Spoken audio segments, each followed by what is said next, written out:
You're listening to the Business Brain Food Podcast.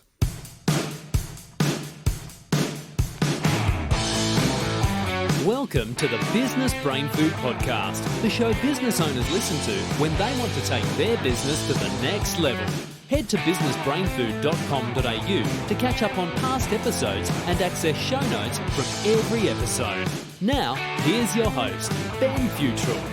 Well, welcome back to the Business Brain Food Podcast. This, my friend, is the podcast that is 100% devoted to taking you and your business to the next level. And the good news is, it doesn't matter whether you're just brand new to this business thing, so maybe you're just scratching that entrepreneurial itch, or maybe you're like myself and you've been in business for a long, long time and you've got the scars and the wounds to prove it.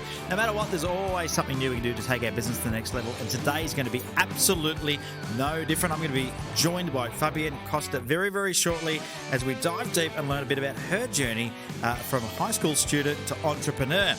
Today's podcast is brought to you by maxmyprofit.com.au. The team at Max My Profit help you build the business you imagined. So if you imagined having a business that was a little bit more fun to run, maybe it didn't work you so hard. Maybe you could work, be more flexible, have some more time to yourself and do the things that you love in life. Maybe it made you more money and caused you less stress is what you imagined. Well, if that is what you imagine and you have nothing like that and it's a horrible thing to run that you don't look forward to, then you probably need to work with someone to help you get that business systemized and running smoother, more efficient so you enjoy it. You want to get up in the morning loving what you do. Head to maxmyprofit.com.au and find out how they'll help you build the business you imagined. Alrighty, so today's guest, Fabienne Costa, is the founder, CEO and creative director of the company YCL Jewels, which is a Gold Coast-based jewellery label founded in July of 2013. Fabienne started YCL Jewels on her high school desk, I love this, when she was 21 years old and is now a strong team of 7 and ships to over 85 different countries worldwide. Welcome to the Business Brain Food Podcast, Fabienne. Thank you so much for having me. Very excited. Yeah, it's our pleasure. I think, it's good that you're excited, but we're excited. We love hearing these stories of entrepreneurial journeys because it's so important for other people going down this path to know that other people have trod the path before. So thank you so much. Can you tell us a bit about what sparked this or ignited this fire in your belly to do this? I mean, you started this at high school. Yes, yeah. So I was studying a Bachelor of Nursing degree, and I was also working as an aged care, mental health and dementia nurse. And throughout high school, I just made jewelry as a hobby, and I never really thought it would be something that I would turn into into any sort of career. And then one day I went to a local designer market and I saw a jewelry designer selling her pieces and I thought, gosh, I would love to do that. So being 21, naive and totally fearless, I quit my degree 2 subjects away from graduating, and I quit my very secure, high-paying job as a nurse to follow down the path of a whim and start a business with no business training, no knowledge in business, and absolutely no money. Wow, that was a pretty brave move. What was? Can you tell me? Was your friends and family? I mean, were you still sort of hanging around with your family, living at home, or anything like that? Were they sort of shocked? Yeah. So, like the first 6 months of running my business, I was living at home, and they were kind of a good first few months. We sold at some market stalls, and I was like, okay, I've made a bit of money here. It's going to be really easy. I can just sell my stuff, and it's going to be really simple. But then I actually moved out of home and the reality of, just everyday living costs set in. And that's when things got really tough for around 2 years. Wow. Yeah. So did you find in the beginning that a lot of your friends and family were supporting you and that sort of gave you a bit of a false, economy? That's exactly right. Yeah. So, and I think when all the excitement with them wore off, the reality really set in and I had to start really hustling and finding a way to keep the brand alive. Yeah. So when that realization hit you that, there was going to be more to this than what you thought from a marketing point of view and sales point of view, when that realization hit you, what was going through your mind then? Just a lot of self-doubt and I think a lot of shame. I'm someone that doesn't do things discreetly. I kind of shout it from the rooftop and make very bold declarations about my life and the life I'm going to live. So lots of shame. And I think, because my mum was such a big support, I didn't tell her for quite a few months that we were really struggling. I didn't have a job. So it was my partner that was supporting me. but even his wage couldn't really cover just like the basic cost of living. So I think it was after like a few months she saw me, and I'd lost quite a bit of weight because I wasn't eating enough. She was like, "What are you doing, Fab?" And I think it was just that shame of, you know, making these bold declarations and really wanting to create a career that not only was, you know, fueled with passion, but also something that would turn into a lifestyle. And then having that, being, you know, actively failing every day where I'm literally making no money was, it was a huge lesson in, you know, the art of cultivating a relationship with myself first and foremost. Yeah. So what do you mean by that? Cultivate, because that's an interesting statement. Mm-hmm. Cultivating a relationship with yourself. Tell me what you mean by that. So I think especially when you run a business, you know, resilience is such an important, you know, like facet of how you need to be operating. If you don't have resilience, you know, the multiple ebbs and flows, risks, you know, experience, the failure that you have will be really hard to kind of stand back up from. So during those first 2 years when it was a really, you know, running the brand was a huge struggle. We had no orders. You know, my personal life was taking a toll. I really started to turn to the relationship I had with myself, because I realized quite early on that if I wasn't going to back myself, then no one else was going to. And if I wasn't able to sit with my vulnerability, sit with my shame, sit with the fact that I felt like I was failing and being able to pick myself back up again, then I was going to have to, you know, call it quits from pretty much 12 months on. So I took that opportunity in those first couple of years when it was a struggle to really dive into the relationship with myself and make sure that I'm backing myself 100%. And I definitely think that's a testament to where we are today as a brand and where I am as a founder, because I do back myself. And, you know, I don't rely on anyone else to kind of support me in terms of the vision that I have for the brand, the vision that I have for the company. And I also just let myself make mistakes. You know, it's not about being perfect. I've made many mistakes and I've learned how to get back up again, which has been a really beautiful part of the process. Isn't that so important? It's okay to fall over, but you've got to get back up. It's interesting. Yeah. Last week's guest, Stella, you know, told us about her journey trying to grow her business and got to the point where, you know, she couldn't afford to eat either, and she was eating eggs on toast. And that's all she could afford. You know, is there a point in time, and I asked Stella this same question, I'll ask you this question, is there a point in time where you go, this is ridiculous, I can't keep doing this, I'm just going to give it up? I mean, you didn't, but was there a point in time when you were thinking that? Definitely. There was a point in time I was trying to get a job, you know, but back as an aged care nurse.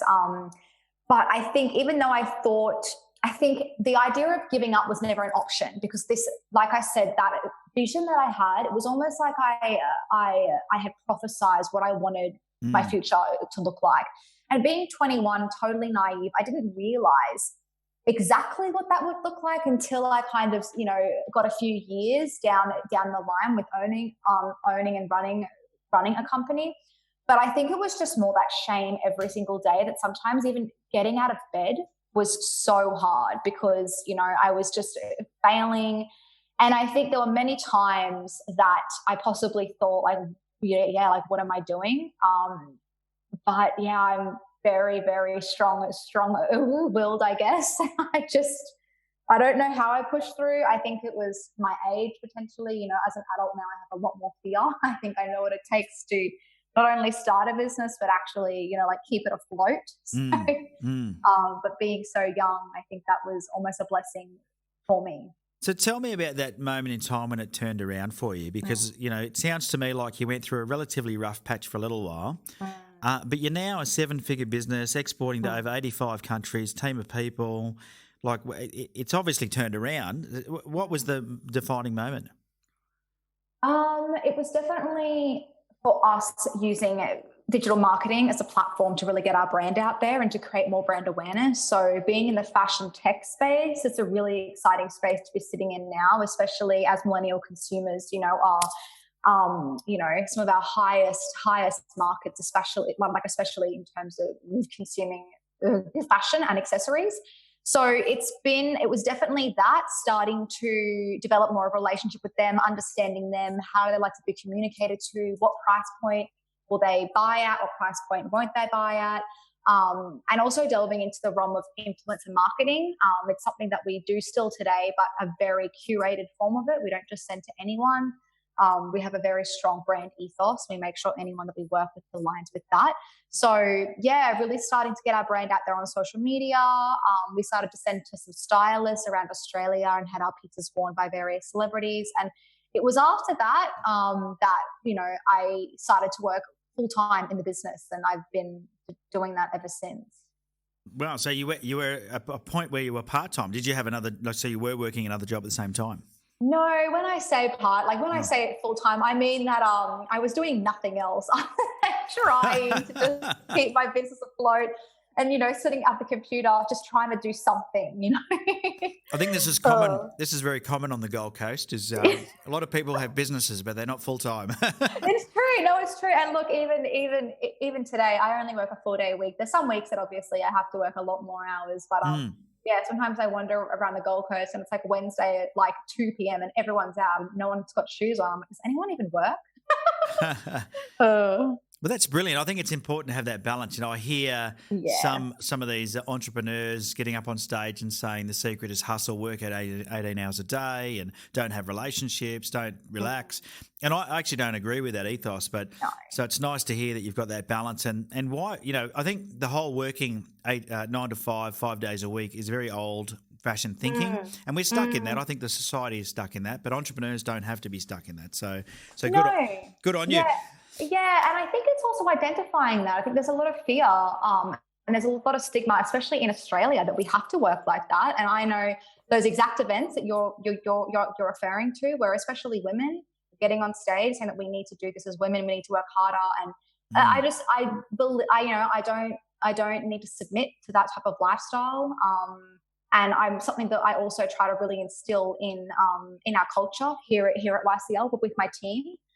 Is that we can live fulfilling lives and do what we love and not be drained by our work, but also really put ourselves first. Because at the end of the day, if we are, you know, leading and managing a team, we need to be, you know, operating at our optimum, and we can't do that if we're exhausted.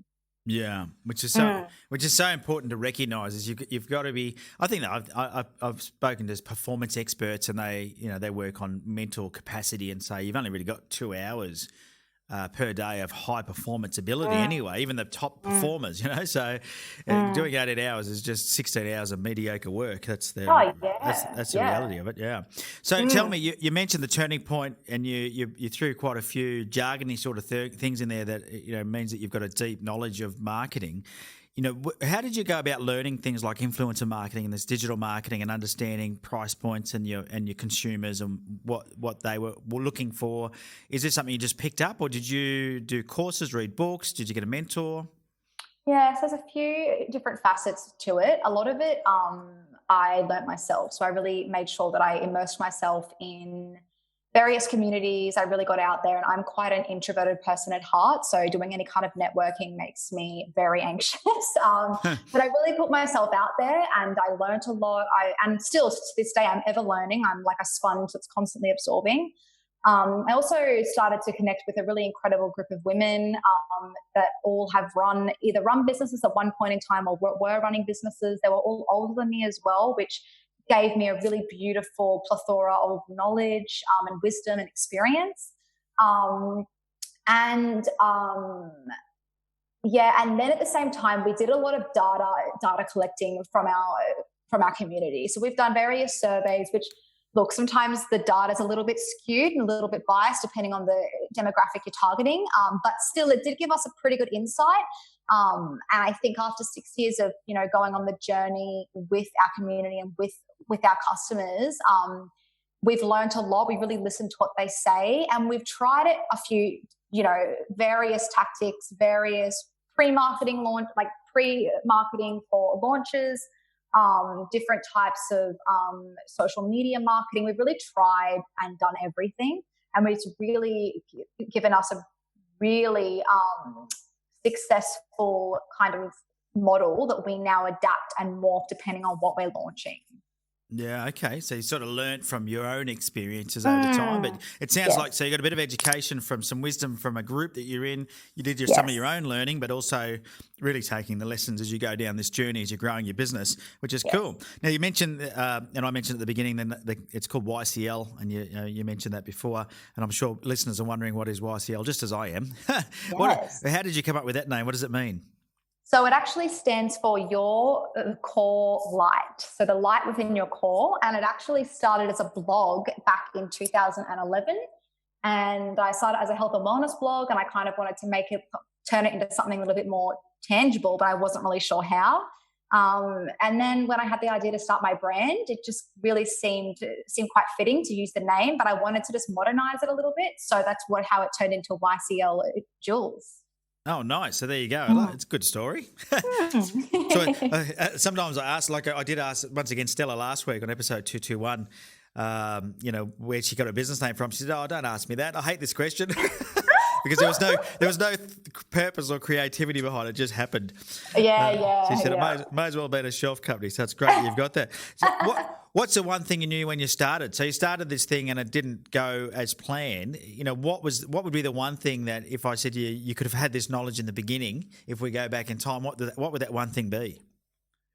Oh, the biggest thing, which is that business has ebbs and flows. Like I say, when I started, I had earned more money than what I'd earned in 6 months nursing. And I was like, oh my goodness, it's going to be so easy. But I didn't know that, there would be a pit to that peak, and that's something that I battled with over the years. And now, despite incredible success, especially in the past 6 months we've experienced as a brand, I understand there'll also be low periods, and I really allow that a time to reflect. And I just try to stay really balanced in my emotions. I try not to be dictated by, the ebbs and flows of the business. But obviously, when you're quite young, and we started experiencing quite tremendous success with YCL when I was 23 years old. So that's a super young age. So I was highly dictated by how the business was doing. Whereas if I had have just eased myself into that and understood that there will be peaks and pits and ebbs and flows,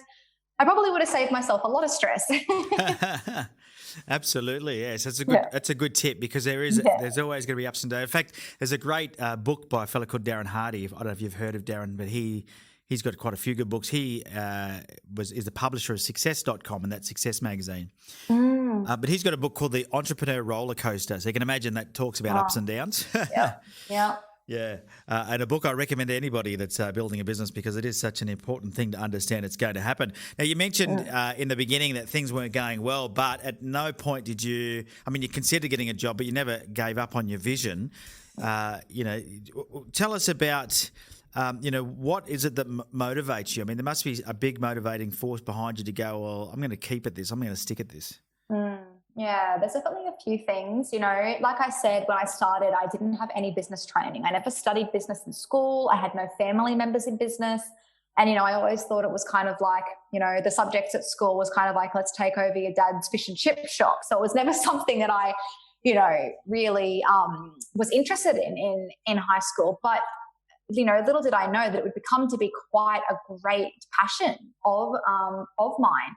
So definitely the fact now that I've found a niche, something that I really enjoy, which is business and developing business, strategizing, especially for a millennial audience. That's where my knowledge lies. So being able to market to millennials, being able to communicate to them, and really, I think they're set to spend, I think it's like 20 billion just in China by 2020, just Chinese millennials alone. So it's an incredible market to be sitting in. So I've enjoyed that aspect of it. And the second would be the creativity. I'm an extremely creative person, which is interesting because, some people tell me if you're good at business and you're not good at creation. And once again, I don't submit to any, stereotypes or any perceptions that someone has. I definitely probably prefer the business aspect of things, but the creative side is something that I love, and creating every day and being creative is a really important part of my day and part of my life.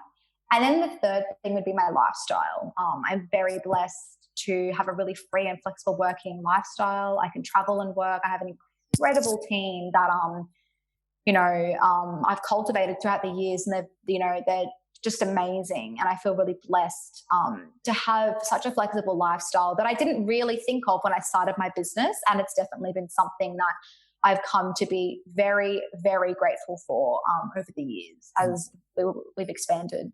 Yeah, it's awesome. And having a good team, I hear a lot of people talk about the importance of that. How do you go about finding the right people to help you on this journey?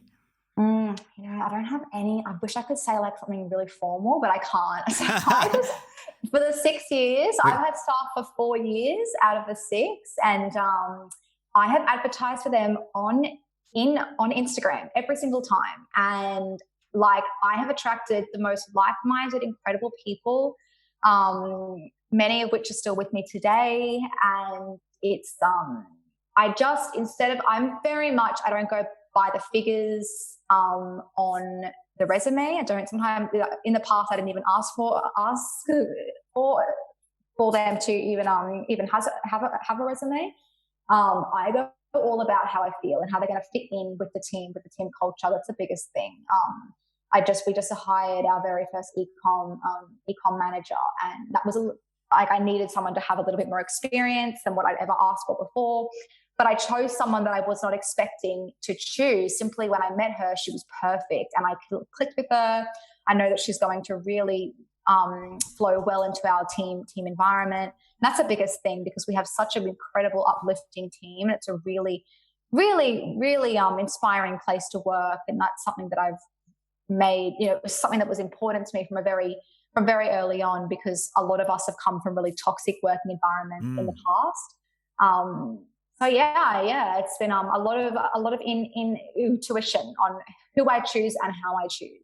Yeah, I love that. So I ask you, nothing formal, and then you've just given us your recruitment system. Yeah. Because there'll be a lot of listeners, by the way. I mean, and this is a good thing about talking to a young entrepreneur like yourself that is connected with that younger audience, is that yes. I'm sure a lot of people would have been going, why didn't I think of that? Why don't I advertise on Instagram? Because that's not a common place to advertise for employees. No. And here you are sourcing out people and looking for people, not even asking for a resume. I mean, it sounds like you do now, but it's not your priority, right? Your priority is, are they a good fit? Will they fit in with my culture? Are they going to help me achieve my vision? And, are they going to be a team player? And I think that's a great tip there. Great learning for everyone. Yeah, and I think as well, it's great if someone's already been following you on social media, they have an understanding of your brand, especially if they're a loyal, devoted customer. They probably know the ins and outs of your brand. They've seen the behind the scenes. They might have seen me on social media. They've seen our studios. We post a lot of behind the scenes just of our team and, day-to-day operations. So I find it's actually a really beautiful way to hire, because we're actually hiring people that really want the job. And a lot of them are actually coming out of really high stress environments, and they just want a lifestyle change. They want to work in a business that they believe in, for something they believe in.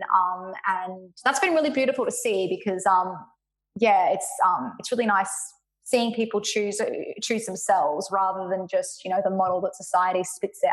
Yeah, perfect. And I think it's so good for people to relate to or understand, because I think the old days, especially if myself, I'm 46, been in business for a long time, and when I started my journey as an employee, you just did what you were told, and the environment, you had no control over the environment. It's just it is what it is, and I don't think many places provided an environment where you wanted to go to work, where you think, I love it. So it's great that you're doing that. Well done.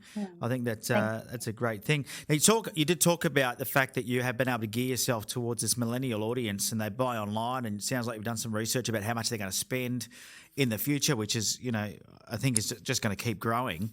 Was that something you did in the beginning? Did you sit down and define your ideal customer, or did that happen along the way? Yeah, it was definitely not something that I did at the beginning. I wouldn't have even known what I was doing. Definitely something that's just happened really organically along the way. As we've kind of changed our design slightly, curated the brand a little bit differently, we've really listened to customer feedback. And especially now, we have a very, very strong, loyal audience all around the world. And we have such a community now. So really understanding how they want to be spoken to, how they like to be marketed to, and just connecting with them has been it's happened really organically, and it's something that I feel really blessed for, because we do have such an incredible community. So you've used the C word there a couple of times, community. Can you tell me what you mean by that? Like, are you building an online group where they're chatting with you, or and having input into designs? Or tell me, when you say community, what are you doing there? So we do have something like that. We have a closed Facebook group where, it's a very raw, unfiltered version of the brand. I do live videos. Our team gets on and chats. We share recipes, podcasts, book ideas and recommendations. But I say a community more so because I feel like the word customer is for our community especially. I don't know. I just feel like it doesn't have as much meaning as how I feel, because a lot of our customers I know by name. We follow each other on our personal platforms. I feel like I'm part of their life, or at least I know a little bit about their journey as they do mine. So it really feels like a community. We have little community events as well at our studio where we get to meet all of our local customers. And then last year as well, we hosted a YCL Women campaign where we actually had real life YCL customers come in. We did a photo shoot. We shared morning tea, and it was to celebrate the diversity amongst our women, our customers, our community. And I think that it comes back down to the fact that we share a similar ethos. A lot of our women really resonate with the message behind our brand and the meaning, and the fact that there's so much intention that goes into it. So that's been something that, once again, has happened quite organically, that we've just kind of all connected and we've formed these really, really beautiful friendships. Yeah, that's awesome. As I think, it's so important for, people to hear that, sometimes marketing is not traditional, is it? I mean, to me, that is just a brilliant way to connect with your community of loyal fans, and I think that's what it's all about. Now, tell me, how do you differentiate yourself from the competition? Because this is a very competitive marketplace that you're in, isn't it? It is, and this might be a very I don't know, a whimsical way to answer the question, but as much as we understand the other brands that are out there, and we've done various analyses of the other brands, I really do feel that there's abundance for all. I think if we look at the market as being saturated, it really closes off, opportunities of possibility. And I think it would really stifle people from starting a business, which is really sad, because so many people have these incredible visions, and they're just crippled by fear. And I think looking at the market, and especially social media, it portrays it in a totally different light. It'd be quite confronting.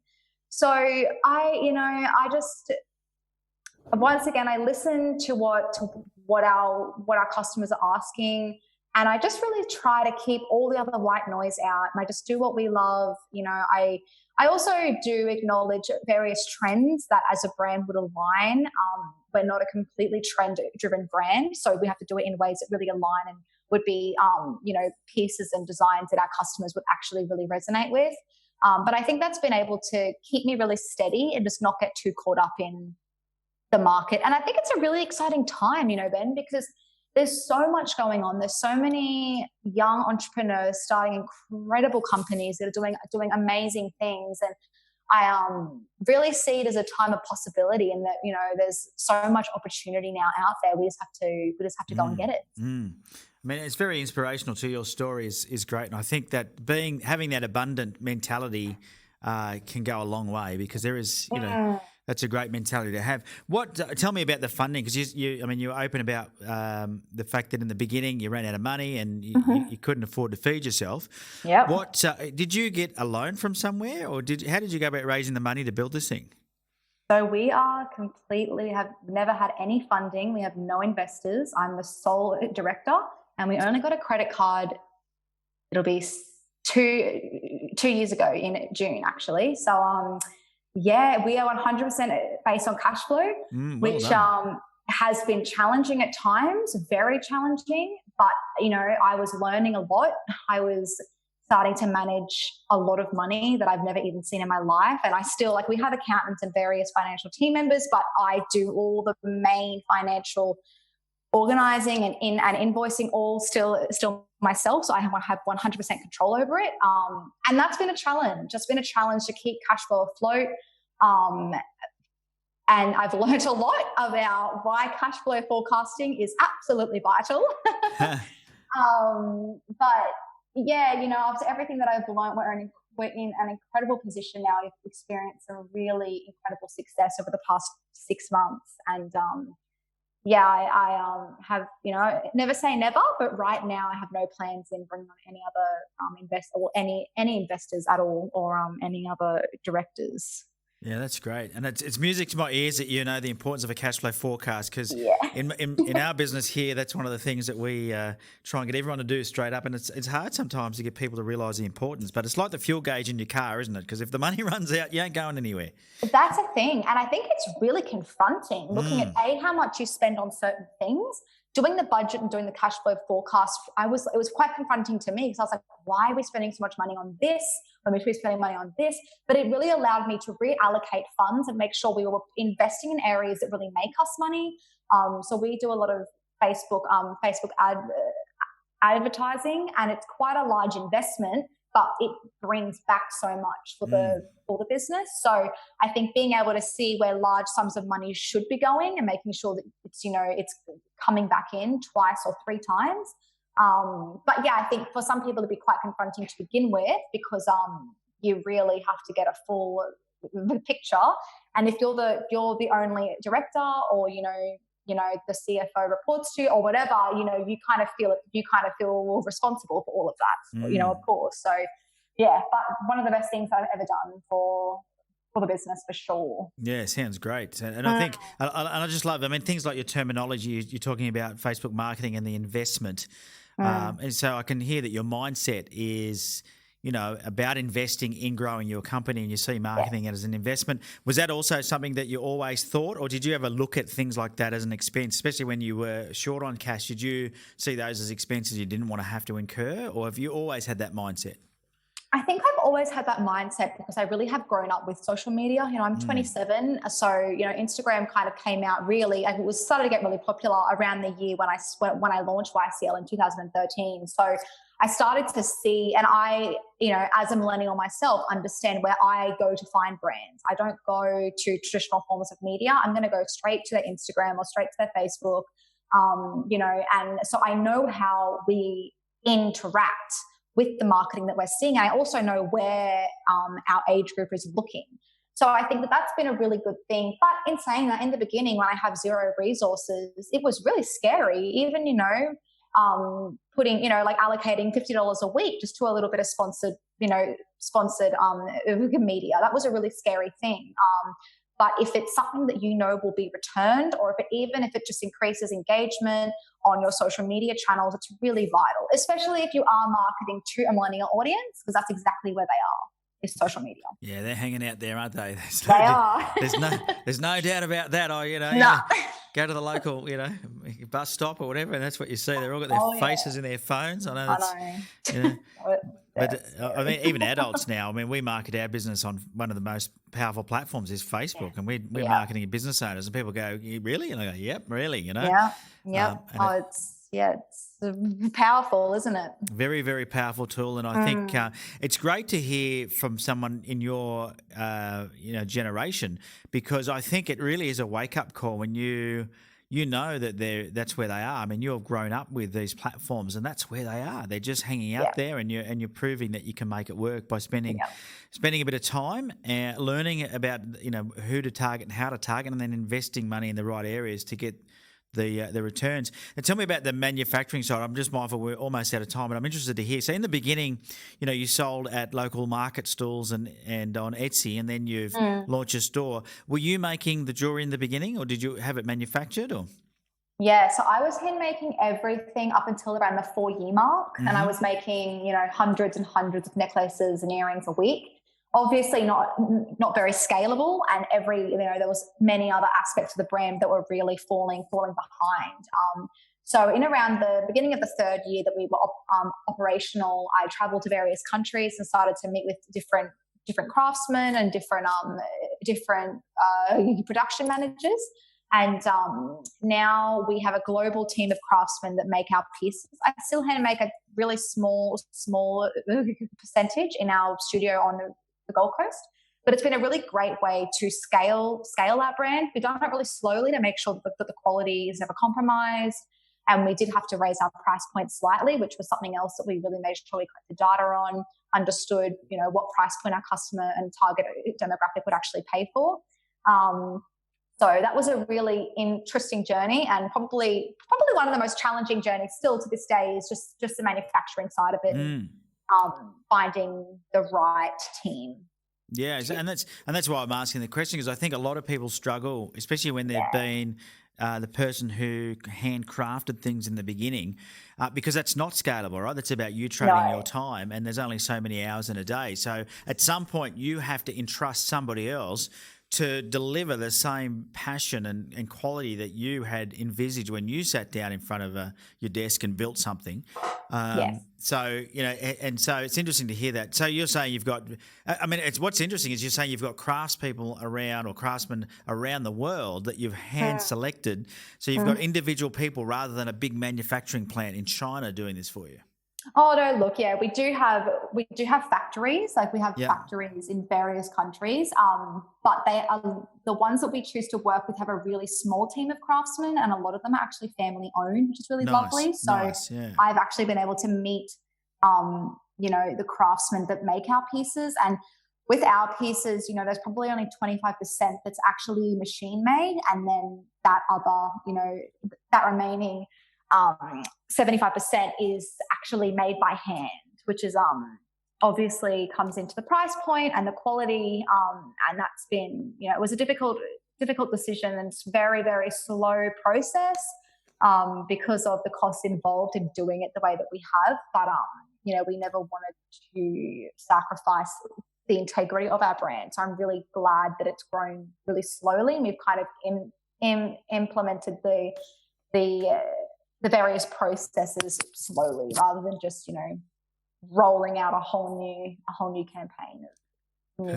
Beautiful. Well done. I mean, congratulations on the success you've had so far and what you've achieved. I think it's amazing. For somebody else who was in your position, where they've started out and maybe they're a bit cash strapped and they're frustrated with where they're at, what would be your advice to that young entrepreneur that's got a vision of building something but can't see it because of all the hurdles in the way right now? So I have one thing that I always say, which is to take one small step every single day. I think sometimes we think that we have to take these grand steps and make, really bold moves and really, really, risky decisions, but we don't. It could be something as small as thinking about your brand name one day, or thinking about the color palette of your website, or perhaps thinking about a word that really, really embodies your brand or your business, or perhaps, an experience you want to offer your customers. So one small step every day really leads us in on the path of manifesting our dreams. Yeah, fantastic advice there. Fantastic. And how can people find out more? So we have a website, ycljewels.com, and you'll also find us on Instagram, YCL Jewels, and my personal Instagram is fabienne.ycl.